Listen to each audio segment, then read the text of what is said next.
we're short on one person short on a quorum.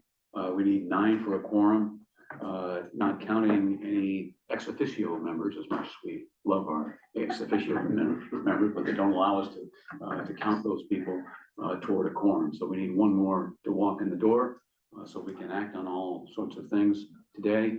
But in the meantime, let me officially welcome Christine Hinz, who is our newest board member. Christine has an extensive background in marketing, public relations, communications, but presently works for Caldwell Banker Village Green Yeah.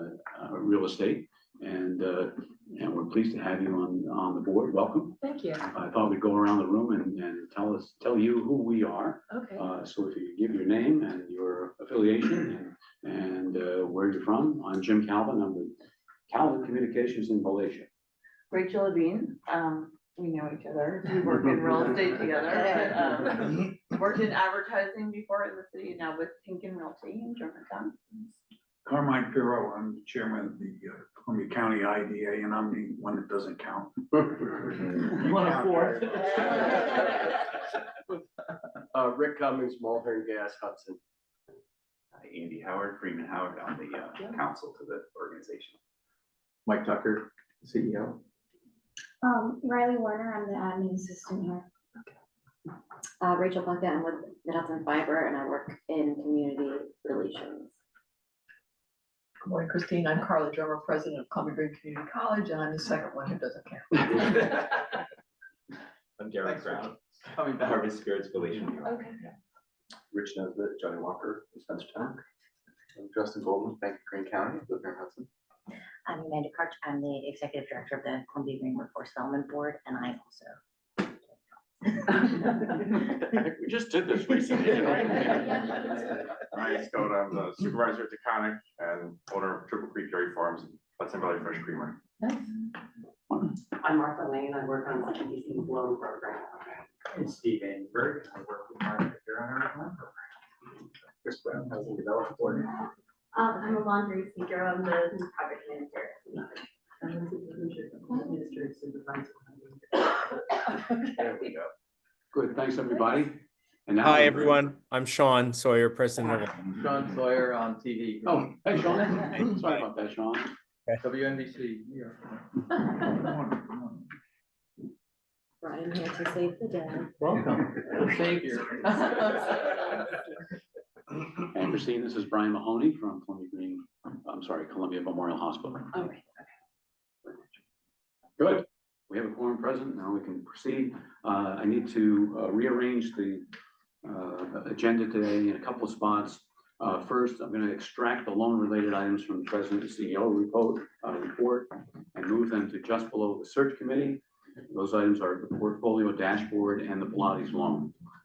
Secondly, we're going to add under the President and CEO's report an item for proposed approval replacement of the server here at CEDC. So we're off and running. Audit committee is first. The proposed audit committee charter is starts on page 2 of your packet. It's very straightforward. The audit committee has reviewed it in depth and recommends approval. We're open to any questions or clarifications that are needed. Were there any changes or? Well, this is new.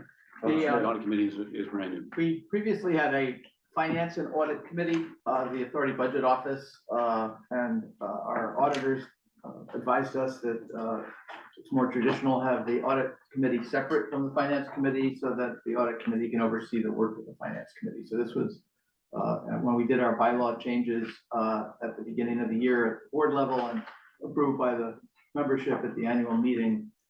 We now have a finance committee and a separate audit committee. So these are de novo charter for the new committee. Other questions? If none, is there a motion to approve? So moved. Second. All in favor? Anyone opposed? Motion carried. Thank you. Secondly, under the audit committee is the proposed audit engagement letter with UHY. Mike, do you want to just briefly summarize that? Yes, the audit, UHY has been doing our audit for a number of years. They are the successor to Patterson Koski, who had done the audit for years prior. The audit fee is up about $3,000, almost 10%. And there's a separate engagement letter to do the tax return. That was up a little less than 10%. We had a large jump in the audit fees 2 years ago when we exceeded the minimum that allowed us not to have to do what's called a single audit. Because of the amount of federal funds that we received, it triggered us to have to go to the next level of audit. And so we did have a jump in fee there. The audit committee is recommending that the full board approve this and that the audit committee meet in the spring to put together an RFP for next year to get a comparable quote, just because we haven't done that in quite a while, and it's just a good practice. So we do recommend this. They've done a good job over the years. They're very familiar with the way we do business, and we recommend it to the full board. Notably, it's the same audit team, it looks like. Yeah. They've had for the last few years, even though it's a different company. Yeah. They did switch Matt Vanderbeck did it for 5 years, and now Nicole Overbach is doing it. And so they did. She's the manager though. Yeah, she's the manager. Matt is no longer on the project. So they did do some internal rotation so that there was, some level of independence, but both from a pricing standpoint and good practice of not having the same team on it all the time. I think the audit committee made the right choice to ask us to go ahead and do that. I have pulled 2 RFPs off from other New York State County Economic Development Organizations, so we have the template to do it next year. I didn't tell them that yet, but if they're listening, we will as we get into it. And they have to be aware that we're obligated to do this from time to time, as are our other vendors. When was the last time you did it, Mike? I don't believe we've done it in quite a while. Well, 5 years ago, Richard sold to UHY, or 4? About that. Yeah, so we. I think what we did the last time is Rick Bianchi was on our board, and he said that he couldn't do it for that price. So we didn't go through the formal, Yeah. but it's, and I'm on several other not-for-profit boards that have, a $1.5 to $2 million net, and they're almost twice what they're paying. But so I think it's just a good practice, and if they win, they win, and if they don't, they. Any questions? If none, is there a motion to approve?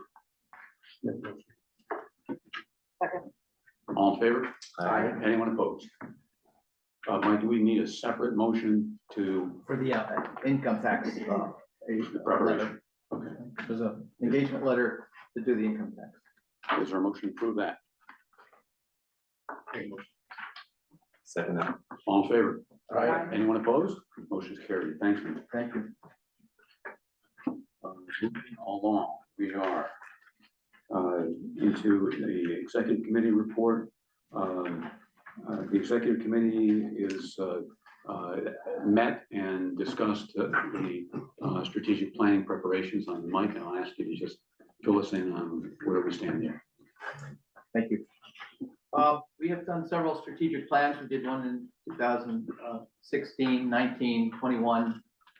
We did a in-house update last year with Jessica Gabriel. But with the anticipated transition in June of 2026 of my position, we thought that it would be a good idea to have the board get engaged and involved with a strategic planning process that would help provide a guidance for the search committee and the new the candidates for the president's position as to where the board wanted the organization to go in the future. Jim and I had a call with MRB Associates out of Saratoga. They're a firm that has been doing strategic plans for economic development organizations. They're similar to a firm, Camoin Associates. And we did get a proposal from them. It was I believe $22,000 with the request that we budget another $5,000 just in case. And we've gone back to them and said we need the $15,000 to $18,000 model, and that we would do some of the work ourselves. I have done these before I came here in 9 years ago. I with Camoin did the strategic plan for Warren County's economic development organization, and the fee was 40 grand.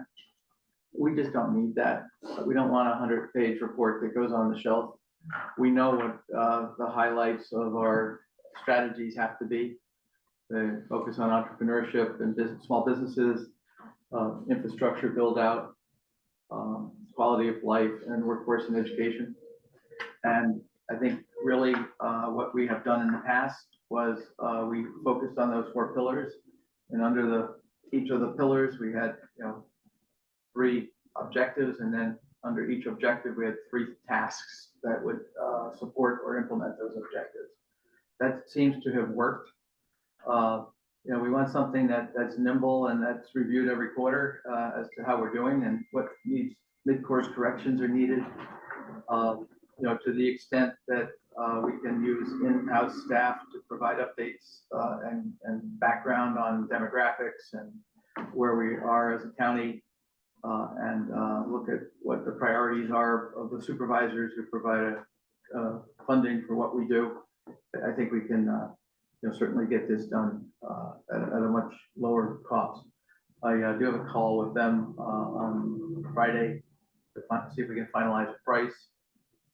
It is above our procurement price, but I know that we will get 2 other quotes, but I know they're going to be in the $30,000 to $40,000 range, just because that's what the package they provide. So I think you met with Michael Vitola and Allison Slack. Allison has worked for me at the Center for Economic Growth.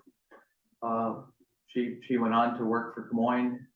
She went on to work for Fuse Hub, which is a state entity that provides financing and services to manufacturers, and now she's at MRB. So both Michael and Allison have tremendous experience in this. And again, they will do a session with the board. We will do a survey of the board, and goal is to have this completed so that it's approved at the March meeting, so it can be presented, or at the April meeting, so it can be presented at the annual meeting of the membership at the end of it. The expectation is that the workshop with the board would take place during our February meeting. Prior to that, assuming this firm is hired, they would conduct a questionnaire. They'd send you a number of questions to respond to provide fodder for that conversation. And that would happen sometime in January, be collected, and they'd come in and facilitate the workshop for us at that February meeting. So we'll keep So you if we posted. could get subject to you and I reaching an agreement with them on price, if the board could authorize it at this meeting, or would you rather wait till the January meeting? I prefer to wait. Okay. See what we just get the contract. Okay, good, thank you. The executive committee also conducted the annual performance review for our president and CEO. And we need to fill you in on what the committee recommended, but to do that, we need to go into executive session. So I'll entertain a motion to enter executive session. So moved. Second. All in favor? Aye. Anyone opposed? Okay. Yes, please.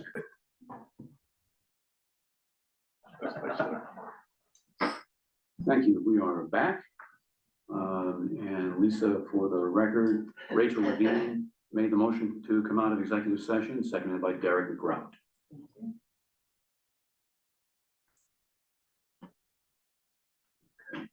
I'll entertain a motion to extend the contract of the president and CEO to June 30th, 2026. Second. All in favor? Aye. Anyone opposed? Good, you're sticking around a while. Thank you all very much. As you know, I truly enjoy this job and look forward to working with you now that we've determined the length of the runway. I'll entertain a motion to increase compensation for the president and CEO by an amount discussed in the executive session. So moved. Second. All in favor? Aye. Anyone opposed? Thanks again. Thank you, Mike. Okay, on to the search committee. Search committee met and refined the timetable for hiring the new president and CEO. We're still aiming for the announcement of the new person, whoever that may be, being done in concert with the annual meeting in April of 2026. And we would expect to post the position in the summer of 2025. The committee also discussed main elements of the qualifications for the position. We still have some more work to do on that, and the committee will meet again in February. Anything else I'm missing on the search committee? On to the loan items. Have a request for a loan for Pilates Hudson. Thank you, Jim. I think I'll start with the portfolio dashboard review, which is on page 39 of your packet.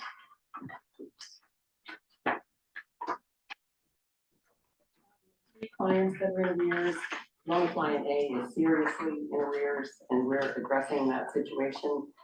Loan client B has been in touch with us, and in fact, they made a payment on both their loans yesterday. And loan client C is in arrears, and again, we're working with the client. I heard from him yesterday, so we're maintaining open communications. Are there any questions on the portfolio? One question. How long on client A do you let it keep going? So we have sent a demand letter. We're now going to send a demand for the full amount owed. At that point, if we don't receive anything, I think we file a judgment. So we try to work with the client as long as we can, and particularly if they communicate with us. But at a certain point, it's responsibility to ensure that we collect the money that's entitled to, and it's important that other clients realize that if they don't pay us, we do that. So it's and you know, we certainly understand and have been provided forbearance in many instances. And Martha, without getting into details, so we don't have to go into executive session, you know, there are 2 or 3 clients, including this client A, that we are concerned about, and we are working through those issues.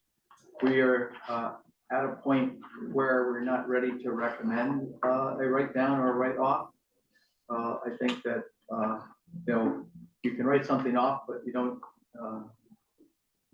give up the right to get paid at the end.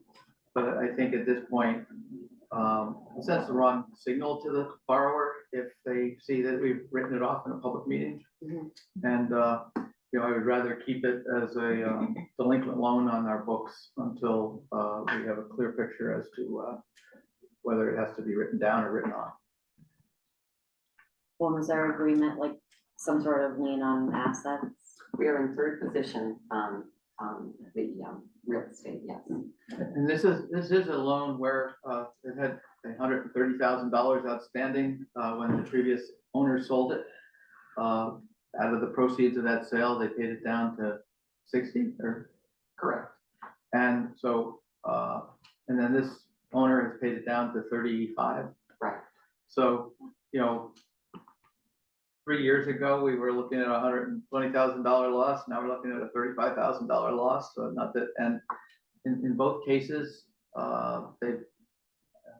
they paid us as much interest as the outstanding balance is. Now, that's not a, you know, at the end of the day, you're still losing the money, but, you know, we are monitoring carefully. We are in touch. If they don't respond, Andy has stepped up and written letters for us. So it's being closely monitored. Could I please have a motion to approve the portfolio dashboard? So moved. Second. All in favor? Aye. Anyone opposed? Motion carried. Martha, this might be a stretch, but can you tell us about the Pilates?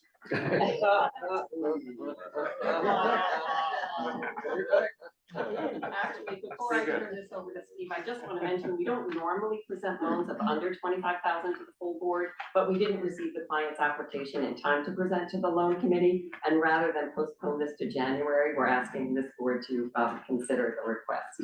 Thank you. So with that said, hello, everyone. So Pilates Hudson LLC located here in Hudson. They are a Pilates instruction and studio. Their request of us was a $20,000 SBA microloan over 60-month term, monthly payment being $403.14.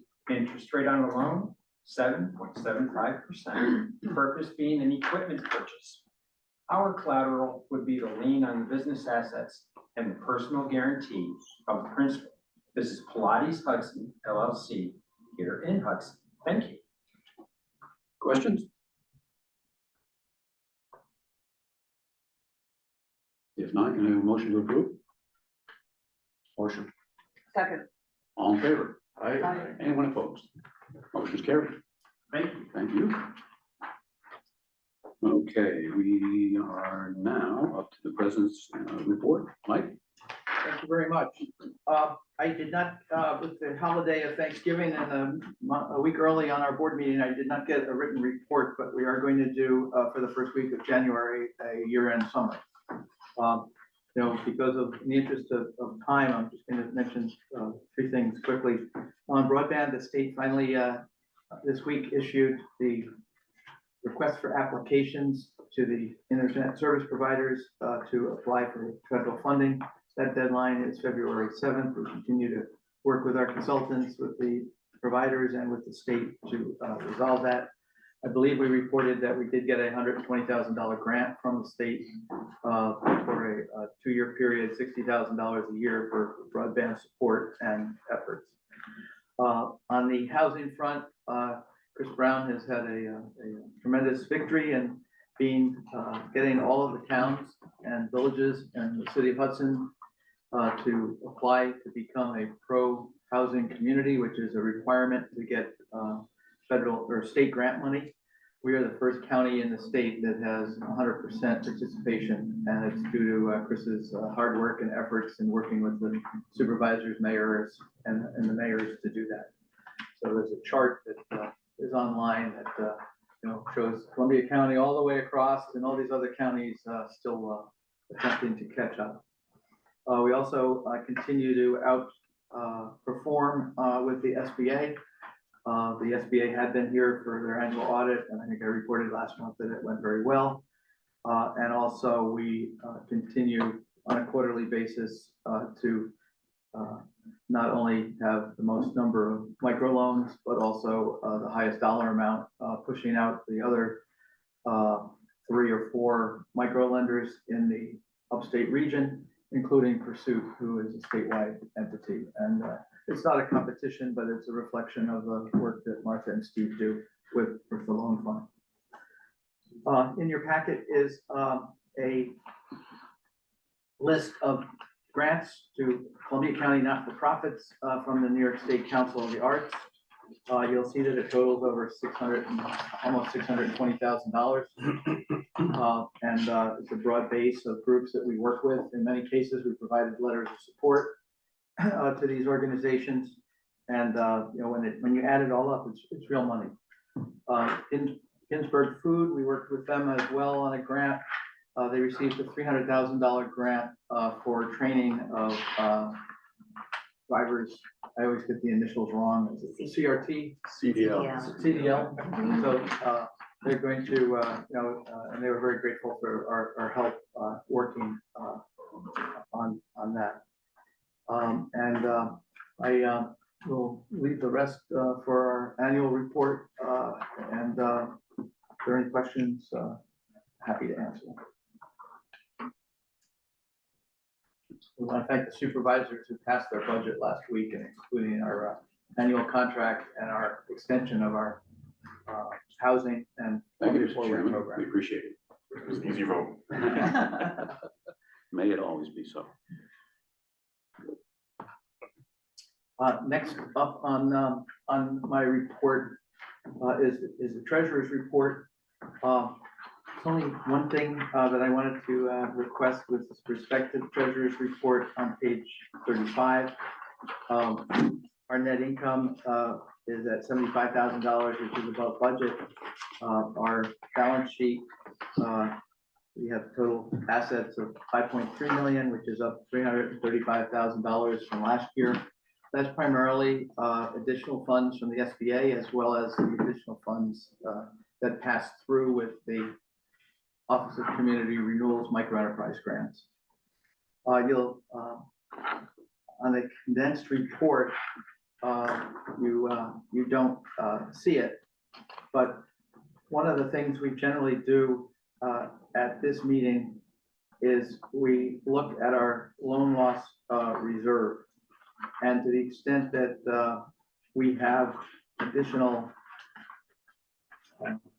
funds from net operations, we work with the accountants to move funds from the to the loan loss reserve to increase it.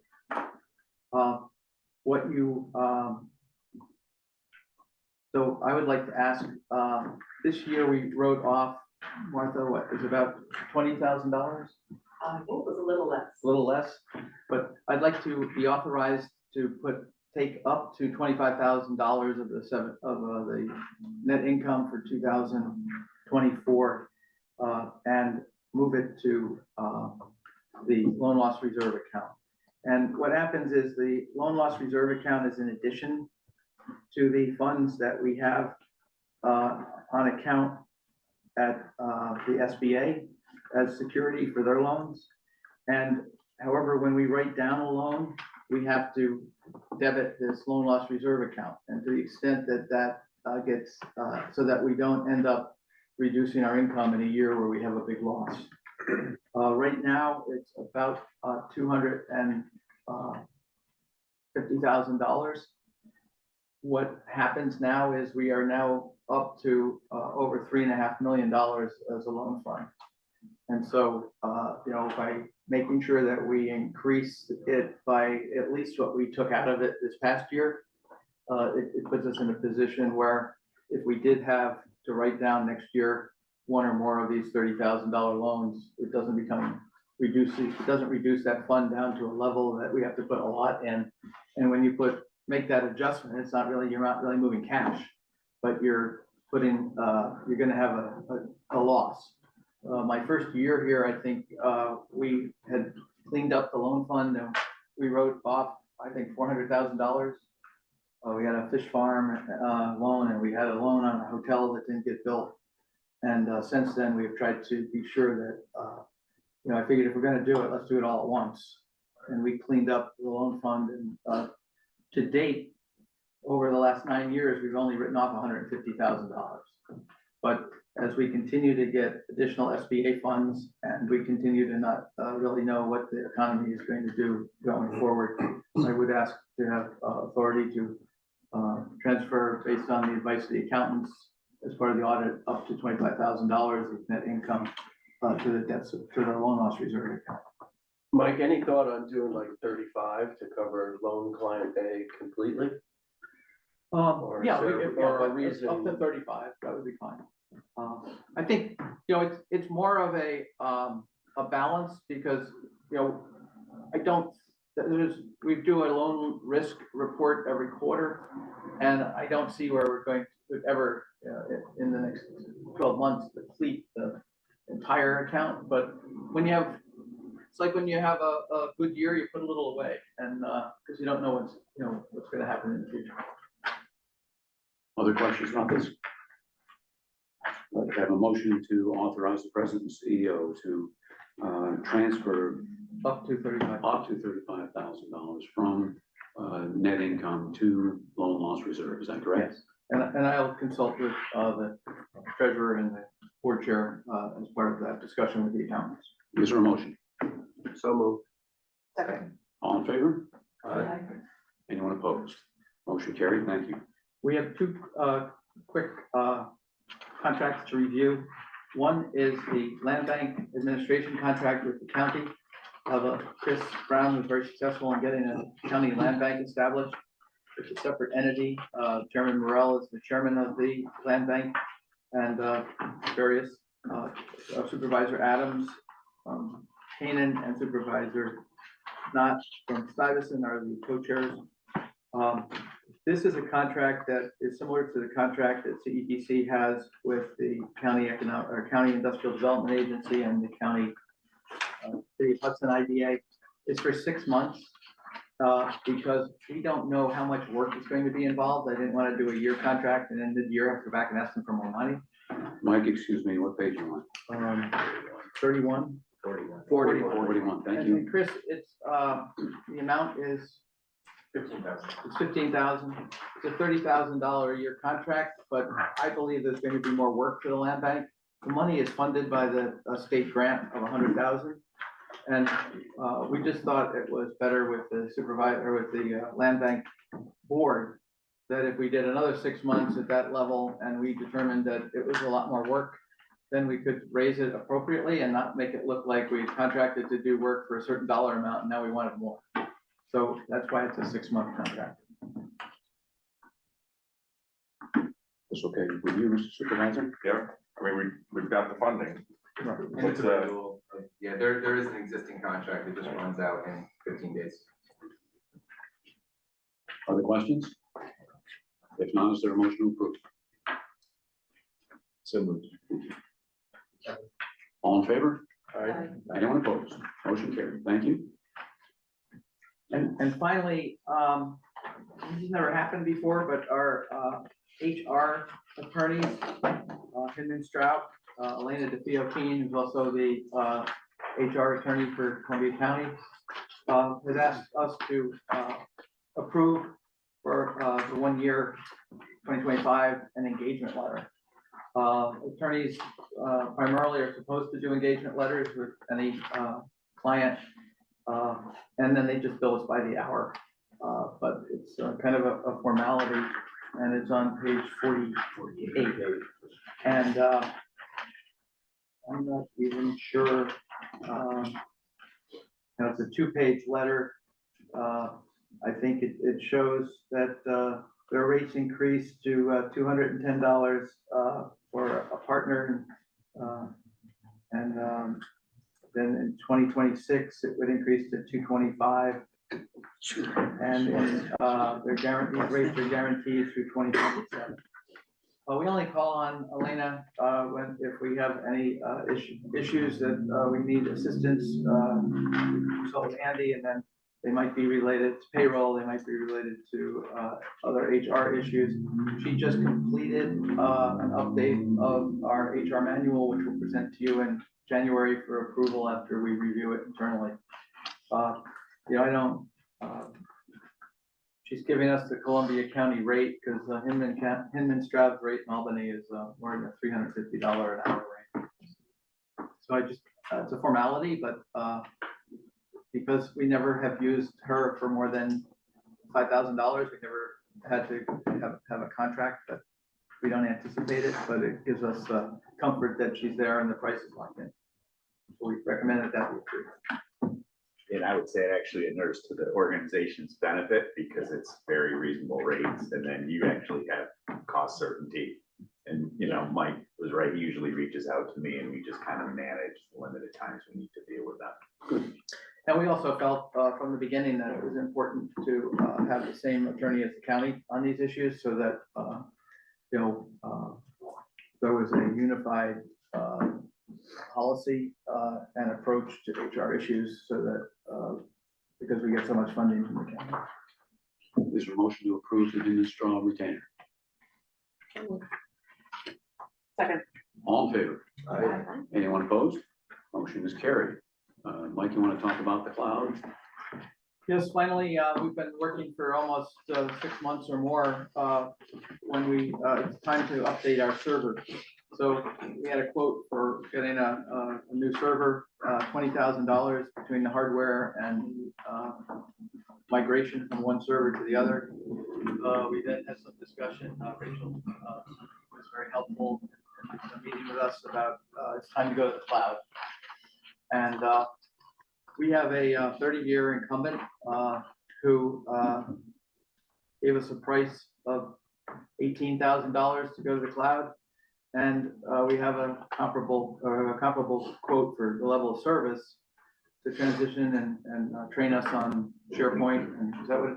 Yeah. That for $3,400.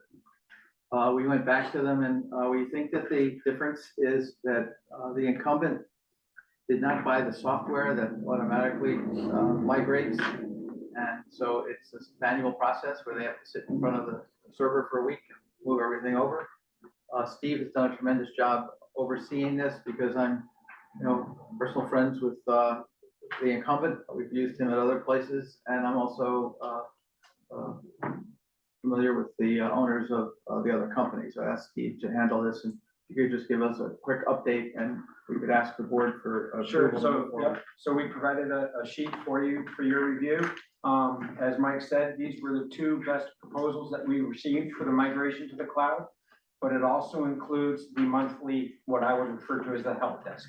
That's the person you call when your computer's on fritz and you don't know who to turn to. And again, it's a large variance between the migration to the cloud between these two proposals. Both firms are highly reputable firms located here in the capital district. And as Mike said, the incumbent's been with CEDC for quite some time. But a variance that large certainly needs to be addressed, and we appreciate the board's review and guidance. Will the monthly fee be on an ongoing basis? Yes, that's it. Like We would enter into not it, just a year? correct, we would enter into a So, contract. right, so the one that's less expensive up front is $450 more a month, so. Correct. It's 7 years before you get But it's a long time. the delta. And that changes depending on how many staff people you have, because it's a per user. unit fee. And we think we can get that down as well, because during COVID, we went out and we bought everyone a laptop. It was a $750 laptop so they could work from home. We are now doing docking stations, so we don't have the tower that you have in your office. So we're being billed by the incumbent for the number of units we have, not the number of people. Do you still have a server here? And how do you handle backup?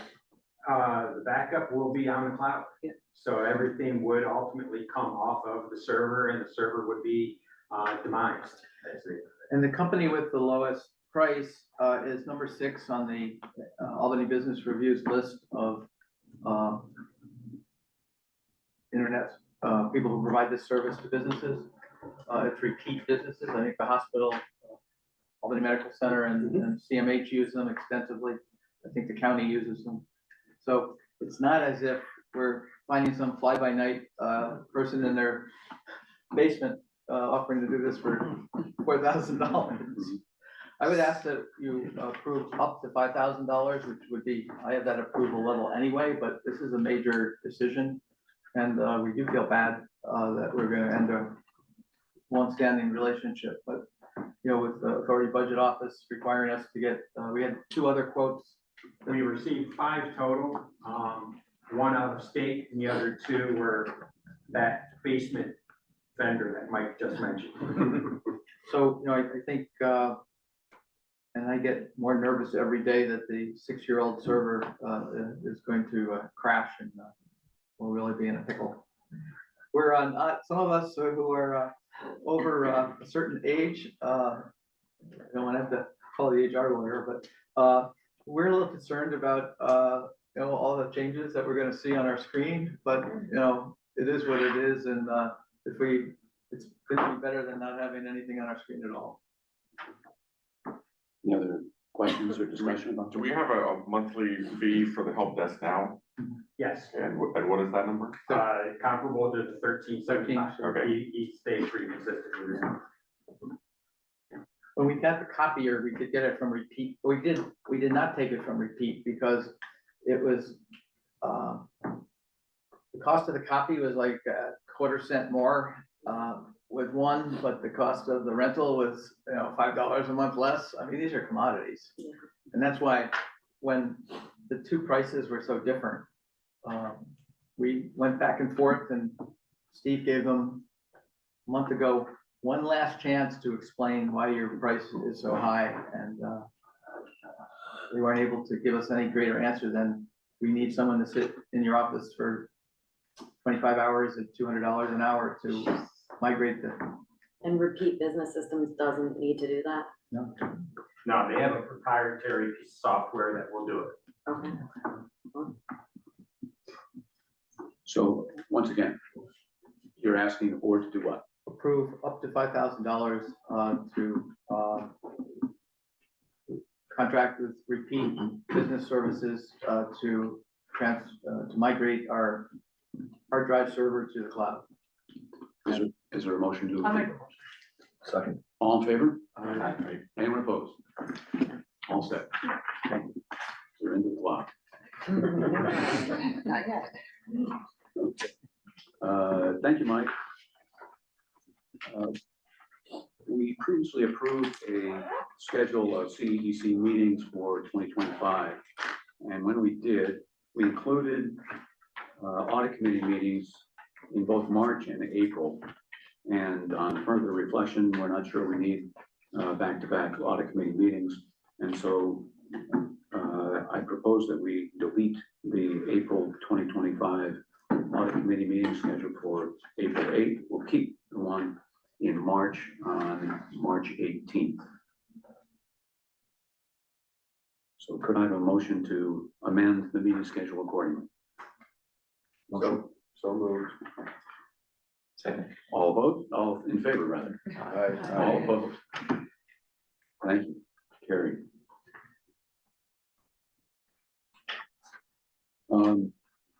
I gave you some homework relative to strategic planning conversations that we're going to be having in early 2025. I asked you to try to identify a project or an initiative or a program or an announcement or a ribbon cutting, something that you have heard about, witnessed, been a part of, that you think represents either progress in Columbia County from an economic standpoint, or a challenge, an ongoing challenge that we still have before us to try to address. And I wanted to spend a few minutes just throwing out those ideas as a sort of a prelude to the strategic planning conversation that we're going to be having in February. So anybody come up with any input on that? I was thinking of one, clock estate. I know that's something that CEDC has helped a lot. I think it's bringing, kind of a world-class facility to the area. It's something that brings a lot of people in and creating a lot of jobs. So that's all good. But then I think the flip side of it is a lot of people might feel put off that it's just something that most locals just can't afford to participate in. Okay. What else? Germantown is kind of going through a challenging period right now. We have a lot of commercial real estate that's for sale on Main Street. And we've had businesses leave and move to Hudson because we don't have enough traffic. So you have Alder moved here, Gaskins just closed. I look at the loan clients that are problematic, and they're all food and restaurants. And just how can we kind of help our small communities that are struggling a little bit from a commercial like economic development. Other villages and hamlets around Columbia County experiencing that same I trend. see in Chatham, but bad in Germantown right now. Because then, you know, you have everyone looking at what's going on in Germantown, what's going on? How do you answer that? And then, you know, working in real estate for a realtor that's in Germantown, and we can't answer it. So, you know, just would be nice to do something. I don't know what that is. Well, we had some discussion about it. We can have some more. I do want to talk to the supervisor as well. And, but it's the same in Chatham, Felicia, all of our hamlets. I think it fits in under our Columbia Forward program with the chamber. So let's have more discussion. Are you seeing, Rachel, like a sort of tide of people going back at like the post-pandemic kind of lull? I feel like that's what I'm hearing, that there's, you know, a lot of the people came up, Yeah, pandemic, now there's kind of a return to work. I think it's like easy to blame it on that. Maybe not here 7 days a week. Yeah, I think it's easy to blame it on that, but I think it was, I would say that we're at a crossroads, that we were at a crossroads before COVID. So I think there was a lot of movement up here before COVID, Sure. at least in Germantown. And I see Hudson, you know, changing even in 5 years. And it's doing nothing but progressing, and it's a city, and it has the train, and it's walkable in it for a lot of reasons. It's a struggle in the small hamlets. We lost 5 restaurants this year. The Gaskins group is moving to Catskill. No. That's. The how they- chef is chef, opening, okay. yeah, so Gaskins just decided they're like moving on to another chapter, Okay. and we don't know what they're doing. Yeah, I read the Times Union article, but they kind of like really touted it as Gaskins, you know, but I think that that's their ploy of getting people interested in going, that's all. Yeah, I think the closing of Kozel's was a huge loss to the community. Just, you know, there's no place to have big meetings anymore, and that kind of food isn't available. I mean, I think, you know, and I'm a relative newcomer to this community, but it's a big loss. Okay. I'd like to add Carolina House to that. Yeah, absolutely. Agree with that. I think there's a lot of concern in Kinderhook Village too about very prominently empty storefronts in the village, and you know, so that just is echoing what everybody else is saying. And I think, you know, again, I'm a relative newcomer. I've only lived in Kinderhook for 7 or 8 years now, but you know, I think there's, you know, we know who owns all these properties, and a number of them are in the same hands, and you know, and that's one issue that people point to. I don't really understand what to do about that. It's private property, but you know, the lack of investment in it, and then, you know, I think there is also a perception that the village government isn't as supportive of businesses as it could be, you know, in small ways, but ways that add up.